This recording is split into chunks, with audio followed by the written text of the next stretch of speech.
오늘 주시는 하나님 말씀 우리 함께 나누겠습니다. 빌립보서 1장 3절부터 6절까지 말씀인데요. 우리 다 찾으셔서 편하신 언어로 우리 함께 읽도록 하겠습니다. 빌립보서 1장 3절부터 6절까지 말씀입니다. 우리 편하신 언어로 우리 함께 받들어 읽겠습니다. 시작. 내가 너희를 생각할 때마다 나의 하나님께 감사하며 간구할 때마다 너희 무리를 위하여 기쁨으로 항상 간구함은 너희가 첫날부터 이제까지 복음을 위한 일에 참여하고 있기 때문이라. 너희 안에서 착한 일을 시작하신 이가 그리스도 예수의 날까지 이루실 줄을 우리가 확신하노라. 아멘. 이 땡스기빙 주일에 나눌 말씀은요, 주제도 분명하고 결론도 분명합니다. 감사에 대한 말씀을 나누면서 결국은 우리가 하나님께 감사하는 사람이 되면 모든 그 말씀을 이해한 거고 또 그 결론을 얻게 된 거죠. 한 해 동안 하나님께서 일용할 양식 주신 것 감사하고, 필요한 모든 것 공급해 주신 것 감사하고, 지켜주시고 보호하시고 여기까지 인도하신 은혜에 감사하고, 가정과 교회 공동체, 학교와 일터, 직장 주신 것 감사하고, 가족과 친구들 또 우리 성도들 모든 것이 참 감사합니다. 감사할 일이 참 많죠. 그런데요, 이렇게 감사할 일들이 많지만 우리의 모습을 돌아보면 그렇게 감사하면서 사는 것 같지는 않습니다. 평소에 우리의 모습을 한번 생각해 보세요. 감사가 많습니까? 아니면 감사 대신 불평이나 짜증이나 원망이나 이런 것이 더 많습니까? 감사를 잃어버린 것 같아요. 감사를 잃어버리고 감사가 없는 그런 삶을 살아가고, 감사 대신에 불평, 불만과 짜증과 원망하며 살 때가 더 많은 것 같습니다. 감사할 일들은요, 당연한 것으로 여기고 살아가는 거죠. 우리가 어떻게 하면 감사하는 삶을 살 수 있을까? 우리 삶에 어떻게 감사가 피어날까? 오늘 빌립보 교회에 편지하면서 감사하는 이 바울의 감사를 살펴보면서 우리 삶에 감사가 피어날 수 있는 그 길, 그 원리들을 몇 가지 함께 찾아보려고 합니다. 사도 바울이 빌립보서를 쓸 때는요, 로마 감옥에 있었을 때입니다. 바울이 로마 황제에게 항소해서 가이사랴에서 로마로 압송이 되죠. 로마에서 가택연금 상태로 2년 동안 머무는 그때에 빌립보 교회에 편지를 씁니다. 이때 바울의 상황이 모든 것이 평탄하고 행복하고 감사할 만한 그런 시점이었을까요? 절대 그렇지 않죠.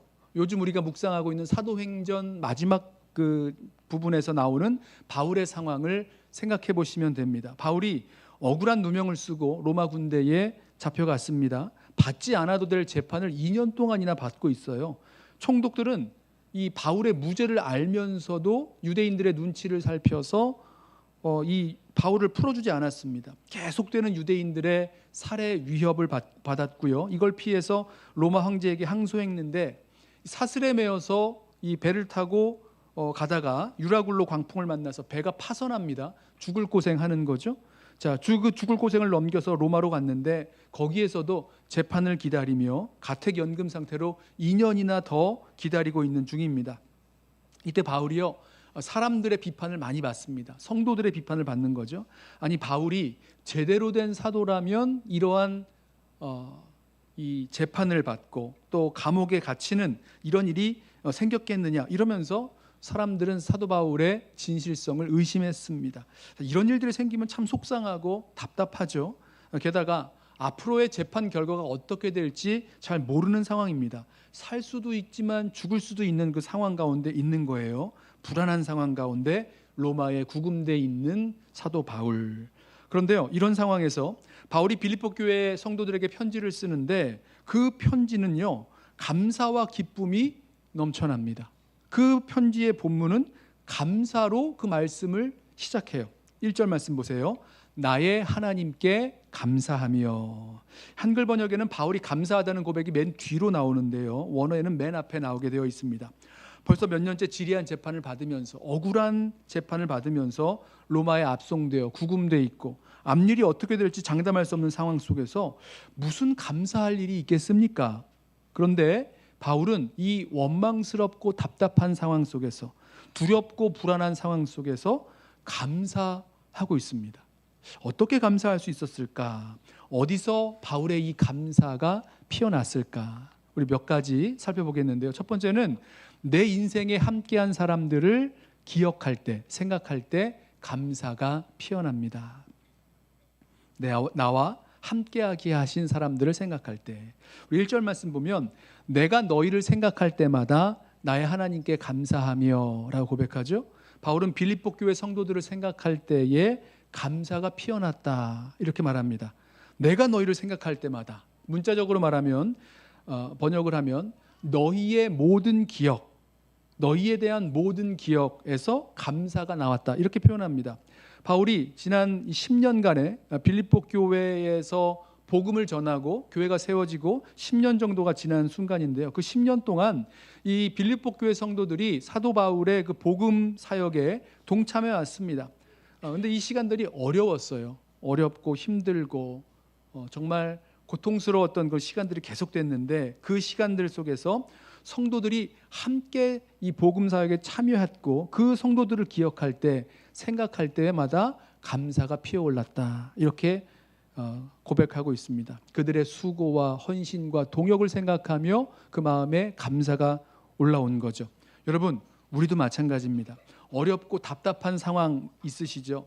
답답해지고 우울해지고 화나고 짜증나는 그런 상황들 있지 않으십니까? 그런데 그 어렵고 답답한 상황을 생각하는 것이 아니라 그 어려움 속에서, 답답한 상황 속에서 변함없이 나와 함께 해온 사람들, 하나님께서 나와 함께하게 하신 그 사람들을 생각하면, 그 사람들을 기억하면 우리 마음에 감사가 피어오르기 시작합니다. 상황은 어렵습니다. 고통스럽습니다. 그러나 그 시간들을 변함없이 함께 해온 그 사람들을 생각해 보세요. 그러면 우리 마음에 감사가 피어오른다는 거예요. 우리 인생길 믿음의 여정이 어떻게 기쁘고 좋은 일만 있습니까? 힘든 일, 고통스러운 일, 억울한 일, 답답한 일, 정말 부끄러운 일, 얼마나 많은 일들을 만납니까? 그런데 그 상황과 사건들을 생각하면 우리 가운데 감사가 올라오는 것이 아니라 그 상황들을 생각하면 불평, 불만, 걱정, 근심 이런 게 올라오겠죠. 근데 그게 아니라 그 시간들 속에서 나와 함께하게 하신 사람들, 그 사람들을 생각하면 거기에서 감사가 우리들 가운데 피어나기 시작합니다. 여러분, 가족들을 한번 생각해 보세요. 우리 아까 간증할 때 Thank you for my family 많이 나왔죠? 우리 가족들을 한번 생각해 보세요. 내가 아플 때, 몸이 아프고 마음이 아프고 힘들 때 변함없이 내 늘 옆에 함께 해준 우리 가족들, 부모님, 우리 자녀들, 형제 자매들, 여러분 가족들을 생각해 보세요. 또 우리와 믿음의 여정을 함께 걸어 나아가는 이 연합교회 식구들, 라이프 앤 프룻 우리 식구들 한번 생각해 보세요. 구역장님들, 구역 식구들, 힘들고 어려운 기도 제목들을 내놓았을 때마다 함께 울면서 기도해준 우리 구역 식구들, 물론 기쁜 일이 있을 때 함께 웃고 즐거워하죠. 하지만 어려운 일이 있을 때마다, 기도 제목들을 내놓을 때마다 함께 기도하고 또 여러모로 섬겨주었던 우리의 구역 식구들, 성도들 생각해 보시라는 겁니다. 이때 우리 마음에 기쁨이, 감사가 솟아나기 시작합니다. 믿음의 동역자들, 목회자들도 생각을 해보세요. 참 어렵다고, 불가능해 보이는 일이라고 사람들이 말할 때 아니라고, 우리 한번 같이, 하나님께서 원하시는 일이니까 같이 이 일들을 좀 감당해 보자고 이러면서 서로를 격려하고 뛰어들고 달려들고 그 일들을 함께 해왔던 우리 믿음의 동역자들 생각해 보시라는 겁니다. 저는 오늘 말씀 준비하면서 우리 박성일 장로님, 박공순 권사님 생각이 많이 났어요. 여러분, 그냥 이제 내일이면 이제 클락스빌로 2주에 가시는데 우리 박성일 장로님, 박공순 권사님, 여러분 어려울 때 우리 권사님, 장로님 한번 생각을 한번 해보시는 겁니다. 교회에 무슨 일이 있든지 없든지, 어려운 일이 있든지 없든지, 어느 날 갑자기 김치 깍두기 그 병에 담아다가 가져가시라고 날라다 주시던 장로님, 권사님 한번 생각해 보세요. 주일 아침이면 죽 드신 분들 많으시죠? 죽도 드시고 반찬도 드시고 멸치볶음도 드시고 강정도 드시고, 그런 거 이제 아침에 일찍 일어나서 그거 다 준비해서 먹이시던 우리 권사님, 장로님, 연말이면 주일학교 교사들, 또 성가대원들, 우리 목회자들 선물 사다가 이렇게 꼭 이렇게 전해주시던 그 모습들 생각해 보세요. 어느 날 생각난 듯이 오셔서 우리 언제 한번 삼겹살 파티 할까요? 그러시면서 이렇게 모여서 삼겹살 파티하고 저렇게 모여서 삼겹살 파티하던 그런 모습들 생각해 보시라는 겁니다. 새벽 기도 마치고 가려고 그러는데 부르셔서 우리 브람스 가서 아침하고 가요, 뭐 맥도날드로 가요, 이렇게 말씀하시던 모습들 한번 생각해 보시라는 겁니다. 그러면요, 우리 삶에 아주 뭐 힘든 일, 어려운 일 다 있죠. 하지만 우리의 삶의 여정 속에서 함께하게 하신 믿음의 형제 자매들, 우리 가족들 마음에 생각하면 그때 마음에 감사와 기쁨이 솟아나기 시작하는 겁니다. 우리 인생에 함께하게 하신 분들 생각하시고 기억하세요. 우리에게 은혜를 베풀었던, 우리에게 사랑을 쏟았던 그분들 우리의 마음을 다해서 생각하면 그때 우리 마음에 감사가 피어나기 시작하는 것입니다. 다음으로 볼 수 있는 것은요, 이 사도 바울이 연약한 자들을 위하여 간구할 때 감사가 피어나는 것을 볼 수 있습니다. 우리 2절 말씀 보면 이렇게 말씀하죠. 간구할 때마다 너희 무리를 위하여 기쁨으로 항상 간구함은 너희가 첫날부터 이제까지 복음을 위한 일에 참여하고 있기 때문이라.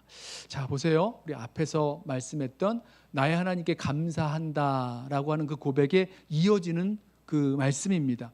바울은요, 빌립보 교회 성도들을 위해서 간구할 때, 기도죠, 그때 감사가 피어난다라고 말씀하고 있는 거예요.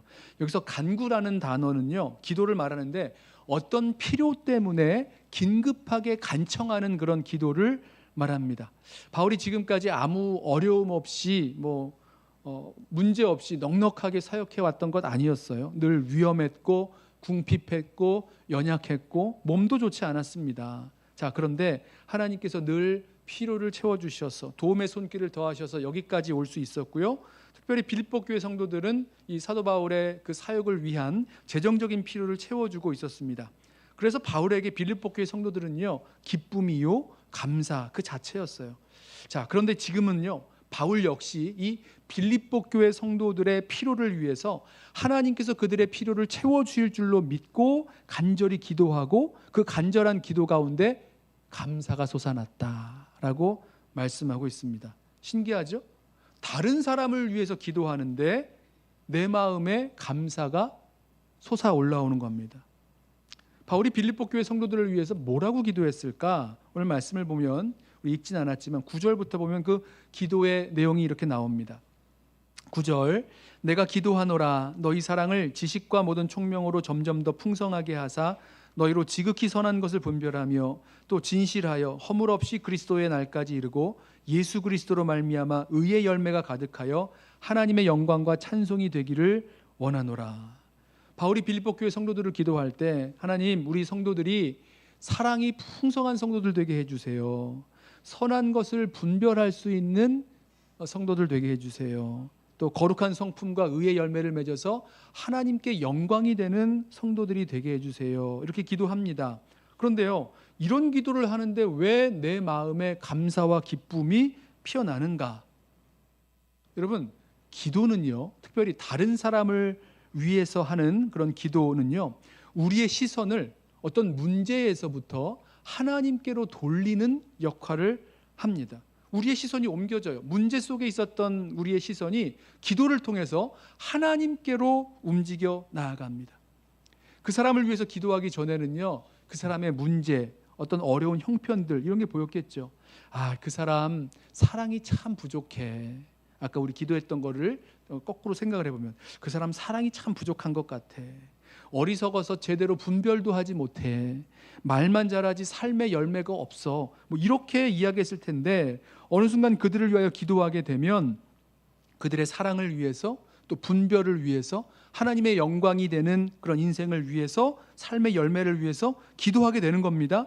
그러면 그때 우리의 시선은요, 하나님께로 옮겨져요.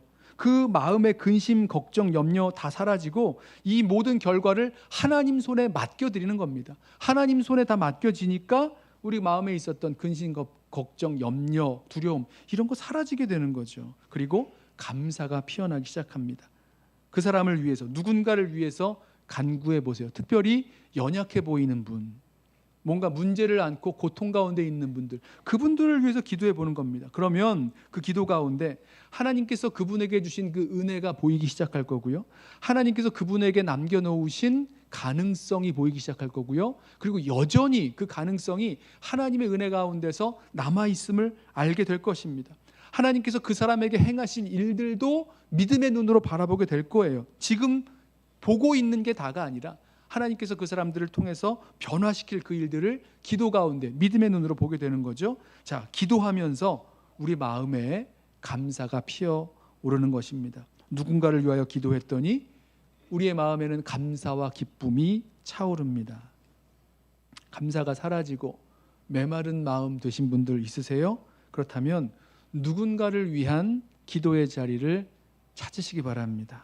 간구의 자리로 나아가시는 겁니다. 특별히 연약하고 부족하고 문제 가운데 있는 그런 성도들을 위해서, 우리 가족들을 위해서 그런 기도의 자리로 나아갈 때 이상하죠? 우리 마음 가운데 믿음도 주시고 감사함도 주시고 소망도 주시는 것을 보게 될 것입니다. 놀라운 마음의 변화가 생겨나는 거죠. 자, 세 번째로 감사가 피어나게 되는 그 원리 세 번째는요, 하나님이 이루실 줄 확신할 때 감사가 피어납니다. 6절 말씀 볼까요? 너희 안에서 착한 일을 시작하신 이가 그리스도 예수의 날까지 이루실 줄을 우리는 확신하노라. 자, 너희 안에서 착한 일을 시작하시니 누구십니까? 이분 누구세요? 빌립보 교회 성도들의 마음에 착한 일, 선한 역사를 시작하시고 창조하시고 시작하신 분 누구십니까? 하나님이시죠. 여기서 착한 일이라는 이 말은요, 빌립보 교회 성도들이 이 사도 바울을 물질적으로 도왔던 이런 것이라고 설명을 하기도 하지만 저는 그 뒤에 부분과 좀 맞지 않는 것 같아요. 이 일을 예수 그리스도의 날까지 이루실 줄을 우리가 확신한다. 자, 여기에 이렇게 설명하면 좀 설명이 좀 부족하죠. 너무 지엽적인 해석 같습니다. 그래서 이 착한 일, 너희 안에 착한 일을 시작하시니 할 때 이 착한 일을 조금 더 포괄적으로 하나님의 구원 사역의 전체적인 모습으로 보면 좋을 것 같습니다. 하나님이 빌립보 교회, 빌립보 지역에서의 그 구원 사역을 시작하셨어요. 여러분 아시죠? 하나님께서 마게도냐인의 환상을 보여주셔서 바울과 선교팀이 원래 가려고 하던 지역이 아닌 빌립보로 방향을 틉니다. 빌립보로 건너가죠. 그리고 거기서 복음을 전할 때 자주장사 루디아의 마음을 열어서 예수를 믿게 하세요. 또 바울과 실라가 옥에 갇혔을 때에 그 옥문이 열리는 사건을 통해서 이 간수가 예수를 믿게 됩니다. 다 하나님이 하신 일들이죠. 바울은 하나님이 자신을 통해서 이 빌립보 교회 성도들에게 시작하신 그 착한 일들, 그것을 알았고요. 그리고 그것을 하나님께서 끝내 이루실 것, 마치실 것을 확신했습니다. 믿음이에요. 믿음으로 빌립보 교회 성도들의 미래를 바라보며 하나님께서 반드시 이룰 것이다 확신했을 때 이 감사가 나오게 된 거죠. 여러분, 빌립보 교회 성도들이요, 그렇게 온전한 아주 완벽한 성도들 아니었습니다. 우리 빌립보서를 읽어보시면 유오디아와 순두기라는 여성 지도자들이 나오는데요, 그들 가운데 다툼이 있었어요. 그러니까 이 이야기만 봐도 교회 안에 뭐 시기심이나 권력욕을 가지고 있는 사람들도 있었고요, 교회를 분열시킬 가능성도 가지고 있는 사람들이었습니다. 아직 신앙적으로 여전히 어린 상태에 있는 사람들이 있었다는 거예요. 그러나 그렇다고 해서 거기에 하나님의 구원 사역, 하나님의 역사가 없었느냐? 그건 아니라고요. 그 안에 하나님의 강력한 구원 사역의 역사가 있었다는 겁니다. 바울은 그들의 모습을 있는 그대로 인정합니다. 연약한 부분이 있죠. 뭐 아직 모난 그런 성격도 있고 여러 부분들, 약한 부분들이 있어요. 그러나 그 연약하고 모난 그 성도들을 하나님께서 온전한 주의 제자들로 변화시키시리라는 확신과 소망을 가지고 있었다는 겁니다. 왜 그런가? 어디서 이런 확신의 근거가 나오는가? 빌립보 성도들이 뛰어나거나 뭐 열심히 있어서 이런 거 아니에요. 바울이 뭐 빌립보 교회를 찾아가서 그들에게 뭔가를 해줄 게 있어서 변화시킬 수 있는 것도 아닙니다. 어디에 이 확신이 있는 겁니까? 바로 너희 안에 착한 일을 시작하신 그 하나님께서 끝내 이루실 줄 확신했다는 겁니다. 하나님께서 하신다는 거예요. 하나님께서 하신다. 여러분, 성경에 나오는 믿음의 선진들의 모습을 한번 살펴보세요. 온전한 사람이 없습니다. 아브라함, 믿음의 조상이라고 불리는 아브라함 아시죠? 자기 목숨 건지려고 아내를 누이라고 속였던, 그랬다가 아내를 빼앗겼던, 다른 사람에게 주었던, 내준 사람이 아브라함이었습니다. 모세는요, 사람 죽였다가 도망친 사람이었어요. 야곱은 사기꾼 같은 사람이죠. 아내를 넷이나 두었던 사람이죠. 다윗은요, 자기 부하의 아내와 간음하고 나중에는 그 부하를 살인한 사람이었습니다. 다 부족해요. 죄인입니다. 연약합니다. 그런데 하나님께서 이런 사람들을 빚으셔서 하나님의 일을 완성하는 도구로 사용하셨다는 거예요. 자, 그렇게 연약한 인간을 구원하셔서 하나하나 만들어 가시고 변화시켜 가시고 완성시켜 가시는 그 하나님을 확신할 때, 그 하나님을 바라볼 때 여러분 감사할 수밖에 없는 거죠. 이렇게 연약한 나를 하나님께서 붙들으셔서 나중에는 분명히 강하고 주님의 강한 그 군사로 빚으신다. 연약한 나, 연약한 옆에 있는 형제 자매들, 자, 그들 안에서 하나님이 역사하셔서 하나님의 선하신 뜻을 이루실 줄로 믿을 때 하나님을 향한 그 감사가 나오게 되는 겁니다. 우리 안에 착한 일을 시작하시고 이루실 분이 계세요. 우리가 아니라, 내가 아니라 바로 하나님이십니다. 다른 사람을 바라볼 때 바로 그 시선으로 바라보는 거죠. 그들 안에서 역사하시는 하나님을 바라볼 때에 하나님이 반드시 이루신다. 하나님이 반드시 이 모든 변화를 만드신다. 확신이 생기고 감사하게 되는 거죠. 주님이 시작하신 구원의 역사니까 주님께서 반드시 완성하십니다. 바로 이 미래를 바라보는 눈으로 다른 사람을 바라볼 때에 감사가 피어나는 거죠. 여러분, 자녀들이 말 잘 안 듣죠. 아이들이 말 잘 안 듣고 얘가 커서 어떻게 될까 걱정되는 부분들이 많이 있습니다. 그러나 우리 이 믿음의 눈으로 자녀들을 한번 바라보시죠. 우리 아이들의 마음에 구원의 역사를 시작하신 하나님께서 그 아이의 구원을 반드시 이루어내실 것을 확신하는 것입니다. 이걸 믿는 겁니다. 그랬을 때에 이 자녀를 향한 하나님의 은혜에 감사하는 궁극적인 그 감사가, 절대적인 감사가 우리들 가운데서 나오는 거죠.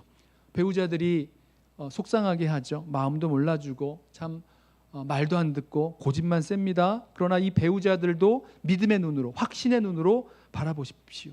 하나님께서 내 배우자의 그 남편과 아내의 구원도 이루실 것이기에 언젠가는 변화되고 달라질 것이다. 믿음의 눈으로 바라보는 거죠. 교회 공동체 안에 여전히 성숙하지 못한 성도들도 있고 또 목회자들도 보면 부족한 부분들이 많이 있습니다. 그러나 바로 그 사람들을 통해서, 그 연약한 자들을 통해서 하나님께서 변화시키시고 이 성숙하게 하셔서 온전하게 만드실 것이라는 믿음과 확신을 가지고 바라보자는 거죠. 그 연약한 마음 굳세게 만져주실 것이고 모난 성품도 주님 안에서 변화될 것이고 예수를 진짜 믿었는지 안 믿었는지 헌신했는지 안 했는지 알 수 없을 정도로 정말 희미하게 예수 믿는 성도들도 정말 나중에는 예수님을 온전히 따르는 주의 제자들로 변화시켜 주시리라, 그 믿음을 가지고 한 사람 한 사람을 바라보게 되는 것입니다. 예수님께서 부활하실 때, 승천하실 때 제자들에게 뭐라 말씀하셨습니까? 예루살렘과 유대와 사마리아와 땅끝까지 이르러 내 증인이 되리라. 너희가 내 증인이 되리라 말씀하셨어요. 복음이 땅끝까지 전파될 것을 말씀하시면서 바로 그 일에 그 제자들을 쓰시겠다라고 말씀하셨습니다. 그 제자들, 우리들이 뭘 잘해서 잘나서가 아니라 주님께서 들어 쓰시겠다고 했기 때문에 주님이 쓰실 것이고 주님께서 이 모든 일들을 이루어 가실 것이고 완성하실 거예요. 자, 이 말씀을 믿고 확신하고 주님 맡겨주신 그 사명에 동참하고 헌신하는 거죠. 그러면 거기에서 주님께서 일하실 것입니다. 그리고 그것을 우리는 믿음의 눈으로 바라보면서 먼저 감사하며 나아가는 거죠. 말씀을 정리해 보려고 합니다. 여러분, 감사해야 할 것이 많다라고 이야기하고 감사를 많이 하는 줄로 알고 있지만 사실은 우리의 모습들을 바라볼 때에 감사를 잃어버린 채 참 분주한 하루하루를 지나갈 때가 많이 있습니다. 억울한 재판 받으면서 로마에 구금되어서 앞으로 어떻게 될지 모르는, 장래를 알지 못하는 상황 속에서 하루하루 지내고 있었던 바울에게 그 마음 가운데 피어났던 감사를 보면서 우리의 그 어두워진 마음에도 이 감사의 꽃이 활짝 피어나고 하나님께 영광 돌리는, 감사로 하나님께 영광 돌리는 저와 여러분 되기를 소원합니다. 여러분, 고통스럽고 아픈 문제들을 생각해서 감사가 나오는 것이 아니라 그 험한 시간 가운데 우리와 함께하게 하신 사람들, 가족들, 성도들, 동역자들, 그들을 생각할 때에 우리 마음에 감사의 꽃이 피어납니다. 다른 사람의 연약하고 부족한 부분들을 가슴에 안고 그것을 채워주시기를 위해서 간절히 구하며 기도할 때, 그때 우리 마음에 감사의 꽃이 피어납니다. 지금은 초라하고 연약해 보이지만 하나님께서, 우리 안에 착한 일을 시작하신 하나님께서 그 모든 구원을, 그 모든 일들을 반드시 이루실 것이라는 믿음의 눈으로 한 사람 한 사람을 바라볼 때, 확신할 때 우리 마음에 감사가 피어날 것입니다. 이번 땡스기빙에 이렇게 감사가 피어나는 시간을 우리 모든 성도들이 가정에서 또 교회 공동체적으로 함께 이 감사가 피어나는 시간을 가져보면 어떨까, 이런 생각을 합니다. 내 인생에 함께하게 하신 분들, 믿음의 동역자들, 사랑하는 가족들, 기억하고 생각하는 시간, 또 연약하고 부족한 지체들을 위해서 간절히 중보하며 기도하는 시간, 그리고 하나님께서 이루실 우리의 그 영광스러운 모습을 믿음의 눈으로 바라보면서 소망하고 확신하는 시간, 바로 그랬을 때에 우리들 마음 가운데 또 우리 교회 공동체 가운데 정말 감사가 피어나는 땡스기빙이 될 줄로 믿습니다. 아무쪼록 우리 마음 가운데 가득한 감사로 이 땡스기빙 지나는 우리 모든 성도들 되시기를 주님의 이름으로 부탁하며 축원합니다. 기도하겠습니다.